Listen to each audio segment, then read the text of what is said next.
रिश्ता बनाना होगा।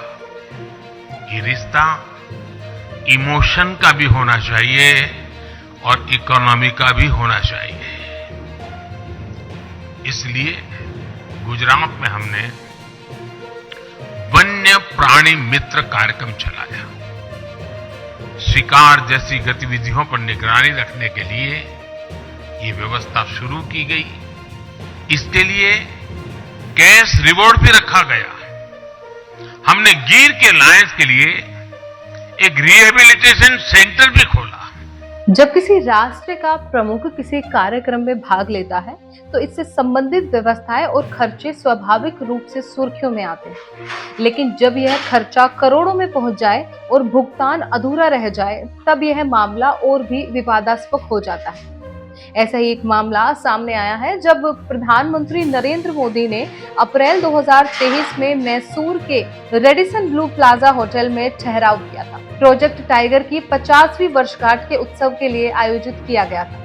इस कार्यक्रम का आयोजन राष्ट्रीय बाघ संरक्षण प्राधिकरण यानी कि NTCA और पर्यावरण, वन एवं जलवायु परिवर्तन मंत्रालय यानी कि MOEF द्वारा किया गया था। राज्य वन विभाग को यह कार्यक्रम 3 करोड़ रुपए के बजट में आयोजित करना था, लेकिन अतिरिक्त गतिविधियों और अचानक आई आवश्यकताओं के कारण इसकी कुल लागत 6.33 करोड़ रुपए हो गई। ऐसे में यह सवाल उठता है कि आखिर कैसे और क्यों ये खर्चा इतना बढ़ गया?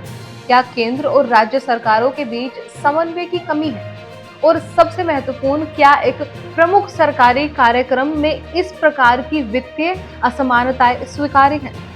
आइए इन सवालों के साथ हम इस घटनाक्रम का विस्तार से विश्लेषण करें। नमस्कार, स्वागत है आपका एयर न्यूज में। अप्रैल 2023 में प्रधानमंत्री नरेंद्र मोदी के मैसूर दौरे के दौरान रेडिसन ब्लू प्लाजा होटल में ठहरने का खर्चा विवाद का कारण बन गया है। इस दौरे का उद्देश्य प्रोजेक्ट टाइगर की 50वीं वर्षगांठ मनाना था। इस कार्यक्रम का आयोजन NTCA और MOEF द्वारा किया गया था। प्रारंभ में इस कार्यक्रम का बजट 3 करोड़ रुपए था, लेकिन बाद में इसे 6.33 करोड़ रुपए तक बढ़ा दिया गया। इस बजट में वृद्धि का कारण अतिरिक्त गतिविधियों और कार्यक्रम के शेड्यूल में बदलाव था। NTCA के निर्देश अनुसार कुछ नई गतिविधियों को शामिल किया गया, जिससे आयोजन कंपनी ने अपनी कीमत बढ़ा दी। इस नई कीमत को सभी संबंधित अधिकारियों के साथ वीडियो कॉन्फ्रेंस के माध्यम से साझा किया गया। हालांकि इस बढ़े हुए खर्चे को लेकर राज्य वन विभाग और MOEF के बीच कई पत्राचार हुए, लेकिन 3.33 करोड़ रुपए अभी भी बकाया है। केंद्र सरकार ने केवल 3 करोड़ रुपए का भुगतान किया है। सितंबर 2023 में मुख्य वन संरक्षण ने नई दिल्ली में NTCA को इस बकाया राशि के बारे में जानकारी दी। इसके बाद फरवरी 2024 में NTCA ने राज्य सरकार को इस खर्च को वहन करने का निर्देश दिया। इसके बावजूद मार्च 2024 और मई 2024 में नए मुख्य वन संरक्षण और होटल के वित्त प्रबंधन द्वारा दिए गए नोटिस के बावजूद 80.6 लाख रुपए का बिल अभी भी भुगतान नहीं किया गया है। आपको बता दें कि यह घटना सरकार के वित्तीय प्रबंधन और समन्वय की समस्याओं को उजागर करती है। कार्यक्रम की कुल लागत को प्रारंभिक अनुमान से 2 गुना कर दिया गया। आपको बता दें कि यह घटना सरकार के वित्तीय प्रबंधन और समन्वय की समस्याओं को उजागर करती है। कार्यक्रम की कुल लागत को प्रारंभिक अनुमान से 2 गुना कर दिया गया, जो कि एक बड़ी वित्तीय असमानता को दर्शाता है। यह भी स्पष्ट है कि केंद्र और राज्य सरकार के बीच समन्वय की कमी के कारण यह मामला और पेचीदा हो गया। इस पूरे घटनाक्रम में कई महत्वपूर्ण मोड़ आए। सबसे पहले कार्यक्रम की योजना और बजट में अचानक बढ़ोतरी हुई और इसके बाद राज्य वन विभाग और MOEF के बीच पत्राचार और वीडियो कॉन्फ्रेंस के बावजूद बकाया राशि का भुगतान नहीं हो सका। यह बताता है कि उच्च स्तर पर निर्णय लेने और उनके निष्पादन में एक स्पष्ट असंगति है। प्रधानमंत्री नरेंद्र मोदी की उपस्थिति ने इस कार्यक्रम को विशेष महत्व दिया, लेकिन उनके ठहरने के खर्चों का भुगतान न हो पाना एक बड़ा विवाद बना।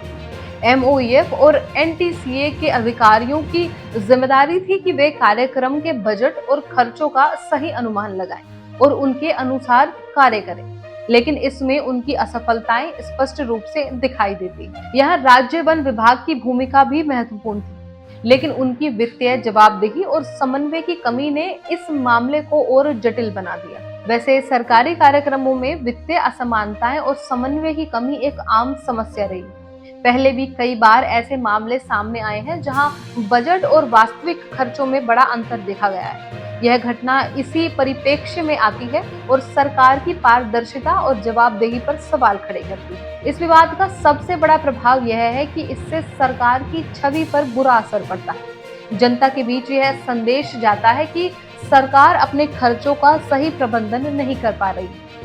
इसके अलावा यह घटना सरकार के अंदरूनी तंत्र और उसकी वित्तीय नीतियों की भी पोल खोलती है। आपको बता दें कि सरकारी कार्यक्रमों में वित्तीय असमानताओं की घटनाएं पहले भी देखी गई हैं। उदाहरण के लिए 2010 के राष्ट्रमंडल खेलों के दौरान भी बजट और खर्चों में बड़ा अंतर देखा गया था।